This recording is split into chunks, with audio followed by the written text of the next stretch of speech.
పరలోకపు తండ్రి భూలోకము నుండి నీకు మొర్ర పెట్టెదను. పరలోకపు తండ్రి భూలోకము నీకు మొర్ర. నీవే నీవే నాకున్నది నీవే, నీవే నా దిక్కు యేసయ్యా.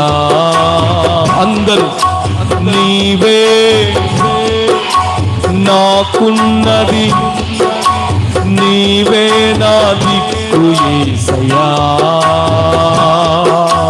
నీవే నా దిక్కు యేసయ్యా. నీవే నా దిక్కు యేసయ్యా. చెప్పండి. నీవే